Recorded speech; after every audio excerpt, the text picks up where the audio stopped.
Hello po, magandang araw po sa inyo. Nandito na po ang ating guitar tutorial na ipinangako. Sa pagsimula po, gusto kong ibahagi sa inyo ang mga dapat gawin bilang beginners, no?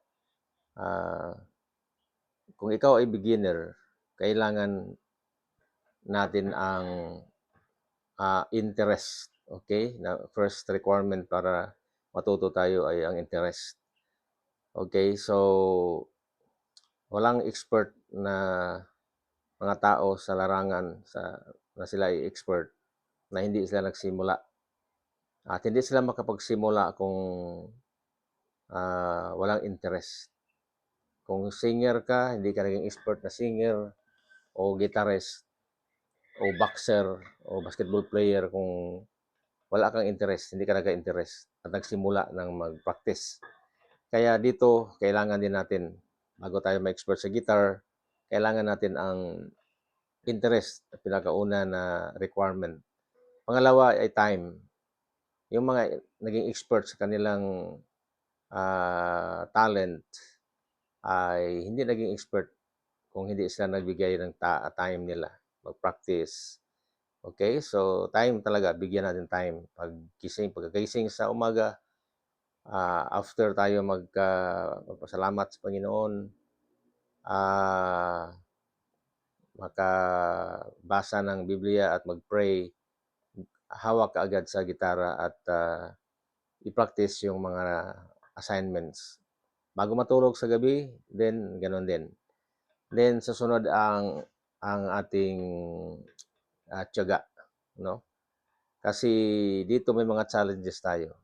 Ang una-unang challenge ng mga beginners, medyo mahirapan kasi masakit itong mga fingertips, no? Lalo na kung after 1 hour na mag-practice. Okay, so tiyaga lang, okay? Patuloy ka lang hanggang sa maka-learn ka na ng mga chords at makakanta ng isang kanta kasama ang gitara, diyan ma-develop mo na ang interest mo. Okay? So, 'yun ang mga basic lang natin kinakailangan o requirements para matuto tayo. Ah, Dalawang styles po ang ating guitar playing. Yung strumming at saka plucking. Ang strumming ay ganito lang. Yan ang strumming, no?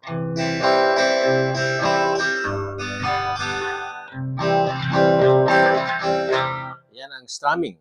Plucking naman ay ganito.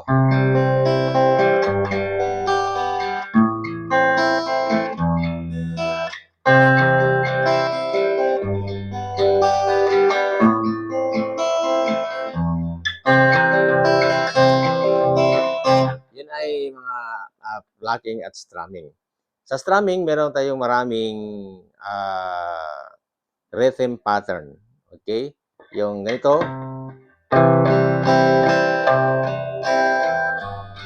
isang rhythm pattern yan. Rhythm. May rhythm siya at may pattern. Ang ganito naman,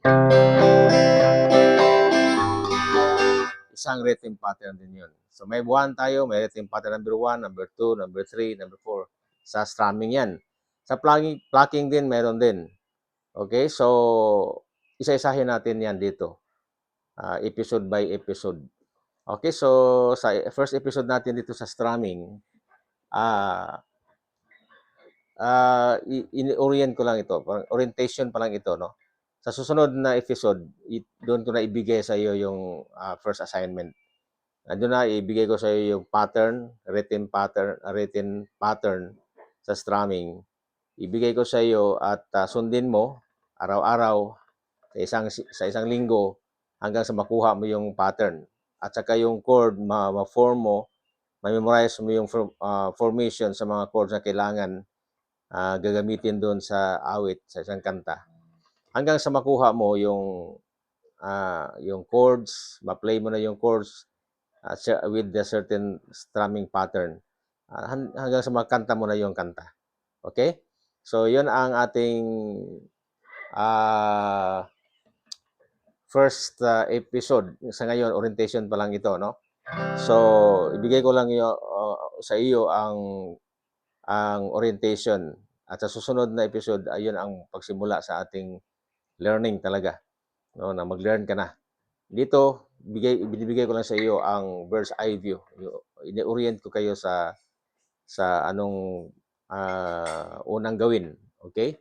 So, strumming muna tayo. Sa strumming muna tayo. Simple strumming lang. Yung wala pa pattern. Simple strumming lang yan. 1, 2, 3, 4. 1, 2, 3, 4. Bawat chord ay mayroon counting. Okay? So, yun lang. Ibigay ko na sa iyo sa sunod episode yung mga chords. Okay? May kanta siya, may chords, and then ibigay ko sa iyo ang first pattern. Okay, so yun lang muna sa ngayon, kaibigan. Sana matuto ka din. Okay? At magkaroon ng talent sa music. Makakanta ka sa iyong bahay o sa birthday ng kaibigan mo o hanggang doon sa church mo o sa kahit saan kung medyo maging expert ka na. Sana po makatulong ako sa inyo ng konti at please share, follow sa aking Facebook at saka please subscribe my YouTube channel. Doon sa YouTube channel, medyo mas haba-haba ang ating tutorial doon. Okay, maraming salamat po for commenting, liking, and then kung maaari po, huwag ninyong i-skip ang ating mga ads. Maraming salamat po. God bless and thank you for watching.